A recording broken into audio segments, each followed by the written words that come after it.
አዲሱ የአሜሪካ ስትራቴጂ በኢትዮጵያና በኤርትራ መካከል ስላለው ውጥረት ምን ይላል? ቲክቶከሮቹ በፌዴራል ፖሊስ ተይዞ ምርመራ ተጀመረባቸው። የሰባተኛው ጠቅላላ ምርጫ የጊዜ ሰሌዳ ይፋ ሆነ።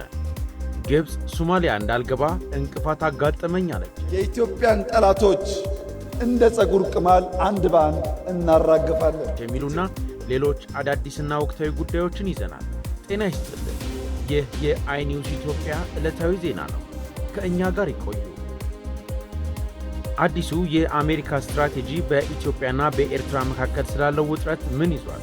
የፕሬዝዳንት ዶናልድ ትራምፕ አስተዳደር ያወጣው አዲሱ የአሜሪካ ብሔራዊ ደህንነት ስትራቴጂ ዩናይትድ ስቴትስ ከዚህ ቀደም አፍሪካ ላይ ስታራምድ የነበረውን አካሄድ ሙሉ በሙሉ የሚቀይር መሆኑ ተነግሮለታል።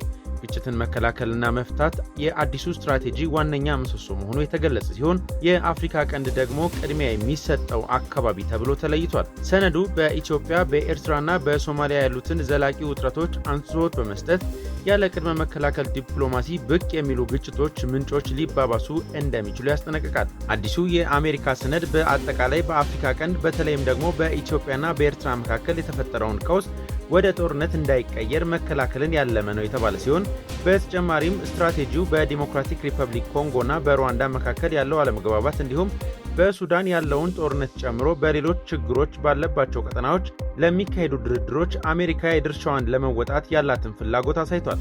ስትራቴጂው በአፍሪካ አንዳንድ አካባቢዎች የእስላማዊ ታጣቂዎች እንቅስቃሴ መነሳቱን በተመለከተም ማስጠንቀቂያ ቢሰጥም ዩናይትድ ስቴትስ በአህጉሪቱ የረጅም ጊዜ ወታደራዊ ቆይታ ከማድረግ እንደምትቆጠብ አበክሯል። በኢኮኖሚ ረገድ ስትራቴጂው በዋሽንግተን በውጭ እርዳታ ከሚመራው ሞዴል ወደ ኢንቨስትመንትና እድገት መርህ ለመሸጋገር ያላትን ዓላማ ያሳየ ሲሆን ይህም የአፍሪካ የተፈጥሮ ሀብትና የኢኮኖሚ እምቅ አቅምን ለመጠቀም ያለመ ነው ተብሏል።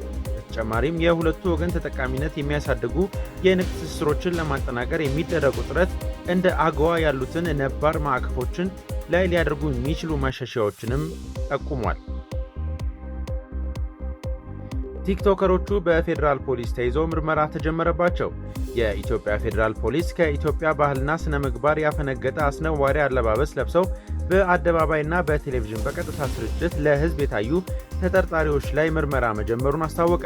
የፌዴራል ፖሊስ በሶስተኛው የጂ ፓወር ቲክቶክ ክሬቲቭ አዋርድ ላይ ከኢትዮጵያ ሕዝብ ባህልና ስነ ምግባር ባፈነገጠ አኳኋን ሰውነታቸውን የገላለጠ አለባበስ ለብሰው በአደባባይ በቴሌቪዥን በቀጥታ ስርጭት ለሕዝብ የታዩ ተጠርጣሪዎችን ከነ ግብረ አበሮቻቸው በቁጥጥር ስር አውሎ ምርመራ ማጣራት መጀመሩን አስታውቋል። የፌዴራል ፖሊስ ሰሞኑን በሀገራችን በአዲስ አበባ ከተማ በተካሄደው በሶስተኛው የጂ ፓወር ቲክቶክ ክሬቲቭ አዋርድ ላይ ከኢትዮጵያ ሕዝብ ባህልና መልካም ስነ ምግባር በተቃራኒ በሕዝብ ዘንድ ተቀባይነት የሌለው አስነዋሪ አለባበስ ለብሶ በአደባባይና በቴሌቪዥን ቀጥታ ስርጭት የታዩ ዝግጅቱን በስፖንሰርነት የደገፉና ፕሮግራሙን ያቀነባበሩ ተጠርጣሪዎችን አንደኛ ወንጌላዊት ገብረ እንድሪያስ በርሄ፣ ሁለተኛ በረከት ጸጋዬ ጃፋር፣ ሶስተኛ መቅድም ደረጀ መንግስቱ፣ አራተኛ ግሩም ገዛሃኝ ቀጨኔና አምስተኛ የዮሐንስ መኮንን ኃይለማርያም የተባሉ ግለሰቦች መሆናቸውን ገልጿል።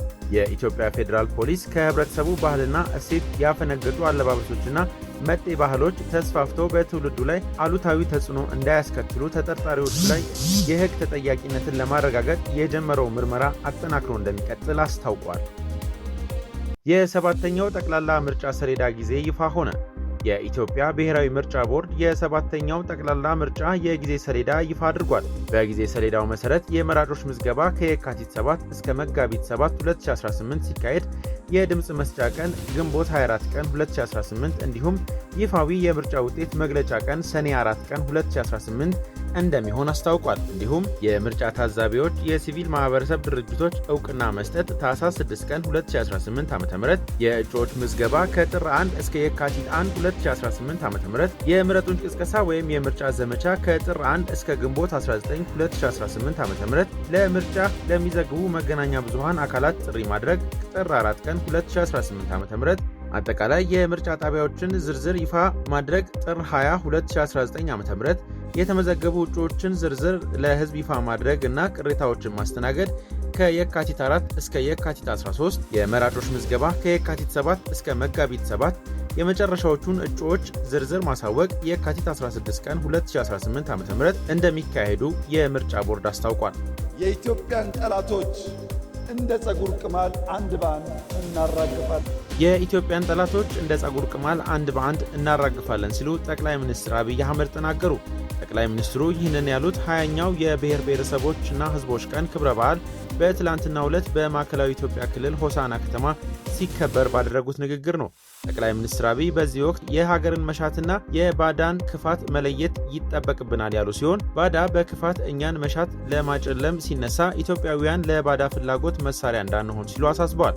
እርስ በእርስ መተሳሰር ሲገባን ክፉ እሳቤ ያለውን የባዳን መሻት በውስጣችን እንዳናስገባና በታሪክ ተወቃሽ እንዳንሆን ኢትዮጵያውያን ልብ ገዝተን ሰላማችንን እናጽና ያሉት ጠቅላይ ሚኒስትር አብይ አህመድ በንግግር እንመን ሲሉም ጥሪ አቅርበዋል። ጠቅላይ ሚኒስትር አብይ አህመድ አያይዘውም እያንዳንዱን ፈተና ወደ ዕድል በመቀየር የኢትዮጵያን ብልጽግና እናፋጥላለን ያሉ ሲሆን የኢትዮጵያን አንድነት እናጠናክራለን፣ የኢትዮጵያን ጠላቶች እንደ ጸጉር ቅማል አንድ በአንድ እናራግፋለን ሲሉም ተናግረዋል። የኢትዮጵያን አንድነት እናጠናክራለን፣ የኢትዮጵያን ጠላቶች እንደ ጸጉር ቅማል አንድ በአንድ እናራግፋለን።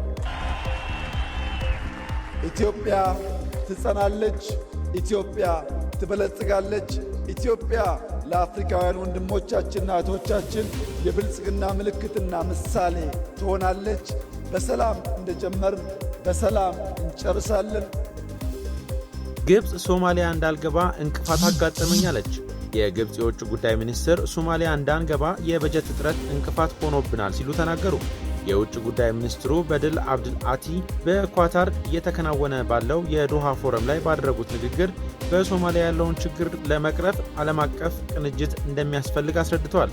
በንግግራቸውም አንዳንድ አካላት ቀጠናውን የፉክክር ሜዳ ለማድረግ ጥረት እያደረጉ ነው ያሉት ሚኒስትሩ ጨምረውም እንደዚህ አይነቱ አካሄድ ለሶማሊያ የግዛት አንድነትና በቀይ ባህር አካባቢ ላለው መረጋጋት ስጋት እየፈጠረ መሆኑን አስታውቋል። ሶማሊያ ለግብፅ፣ ለአረብ እና ለአፍሪካ ብሔራዊ ደህንነት ቁልፍ ናት በማለት የገለጹት የውጭ ጉዳይ ሚኒስትሩ አገራቸው በሶማሊያ ያላትን ፖሊሲ የግዛት አንድነቷን የሚያረጋግጥ እንደሆነና ማንኛውንም አይነት ይህንን የሚጻረር የተናጠል እርምጃ የማይቀበል መሆኑን አስታውቋል። አገራቸው የሶማሊያን መንግስት አቅም ለመገንባት የሚያስችሉ የተለያዩ ድጋፎችን ስትሰጥ መቆየቷንና በዚህም እንደምትቀጥልበትም አስረድተዋል። በድር አብድል አቲ ሲቀጥሉም ለሶማሊያ መረጋጋት ወሳኝ የሆነውን የአፍሪካ ህብረት የሰላም አስከባሪ ኃይል ያለንን ድጋፍ እንገልጻለን፣ በድጋፋችንም እንቀጥላለን ብለዋል። በሰላም አስከባሪው ኃይል ውስጥ ግብፅ ወታደሮቿን ለመጀመሪያ ጊዜ በሶማሊያ ለማሰማራት ፈቃደኝነቷን ማሳየቷን ያሳወቁት ሚኒስትሩ ይሁንና የበጀት እጥረት እንቅፋት እንደፈጠረባቸው ገልጸዋል። ከቀድሞ የሰላም አስከባሪ ኃይል ወደ አዲሱ ኤዩሶም በሚደረገው የሽግግር ሂደት ላይ የበጀት እጥረት ማጋጠሙ የሶማሊያን መረጋጋት ስጋት ውስጥ እንደከተተው ጠቅሰውም ዓለም አቀፉ ማህበረሰብና አጋሮች በአስቸኳይ የገንዘብ ድጋፍ እንዲያደርጉም ጥሪ አቅርበዋል። ኤርትራውያን ሀገራቸው ከኢትዮጵያ ጋር የገባችው ውጥረት ስጋት ውስጥ እንደከተታቸው ገለጹ። ኢትዮጵያና ኤርትራ ዳግም ወደ እርስ በርስ መወነጃጀልና ጦርነት ቅስቀሳ ክስ ውስጥ መግባታቸውን ተከትሎ የኤርትራ ነዋሪዎች ከፍተኛ ስጋት ውስጥ መውደቃቸውን ለኤኤፍፒ ተናግረዋል። በአስመራ ነዋሪ የሆነውና ከዚህ ቀደም በነበሩት የድንበር ግጭቶች እንዲሁም በትግራይ ጦርነት የተሳተፈው ተወልደ ለደህንነት ሲባል ስሙ የተቀየረ ሌላ ጦርነት እንዳይነሳ እየጸለየ መሆኑን ተናግሯል። ጦርነቱ ከተጀመረ ብዙ ልጆች አባት አልባ ይሆናሉ፣ እናቶች ባሎቻቸውን፣ ወላጆችም ልጆቻቸውን ያጣሉ ሲል ስጋቱን ገልጿል። በትግራይ ጦርነት ተሳትፎ የነበረው መሐሪ የተባለ ኤርትራዊ የቀድሞ ወታደር ወጣቶች ሊመጣ ያለውን ጦርነት በመፍራት ወደ ኢትዮጵያና ሱዳን በብዛት እየሸሹ ነው ብሏል። በስደት የምትኖረው ሉዋም የተባለች ኤርትራዊትም ቤተሰቦቿ በፍርሃት ውስጥ መሆናቸውን ጠቁማለች። እንደ እርሷ ገለጻ እናቶች ለስብሰባ እየተጠሩ ጠቅላይ ሚኒስትር አብይ በእናንተ ላይ ጦርነት ሊከፍት ስለሆነ ልጆቻችሁን አዘጋጁ እየተባሉ ነው ብላለች። አንዳንዶች እናቶች በትግራይ ጦርነት የጠፉ ልጆቻቸው የት እንደገቡ እንኳን ሳያውቁ ቀሪ ልጆቻቸውን ለጦርነት እንዲልኩ እየተጠየቁ መሆኑንም ተናግራለች። የኤርትራ መንግስት ቃል አቀባይ የማነ ገብረ መስቀል ለጉዳዩ ምላሽ እንዲሰጡ ቢጠየቁም ፍቃደኛ አልሆኑም። ነዋሪዎች ግን አሁን ያለውን ሁኔታ ተአምር ብቻ ነው የሚያስቆመው ሲሉ ተስፋ መቁረጣቸውን ዘገባው አመላክቷል። ከኢትዮጵያና ከኤርትራ ባለፉት ዓመታት በትግራይ ኃይሎች ላይ በጋራ ሲዋጉ የቆዩ ቢሆንም የፕሪቶሪያውን ሰላም ስምምነት ተከትሎ ግንኙነታቸው መሻገሩ ይታወሳል። ኤርትራ ኢትዮጵያ የአሰብ ወደብን ለመውሰድ እያቀደች ነው የሚል ክስ ስታቀርብ የኢትዮጵያ ውጭ ጉዳይ ሚኒስትር ጌዲዮን ቲሞቴዎስ በበኩላቸው የኤርትራ ትንኮሳና ጠብ አጫሪነት የኢትዮጵያን ትዕግስት እየተፈታተነ ነው ሲሉ በቅርቡ መናገራቸው ይታወሳል። ኢትዮጵያ ኤርትራን ለግጭት በንቃት እየተዘጋጀች ነው ስትልም ከሳለች።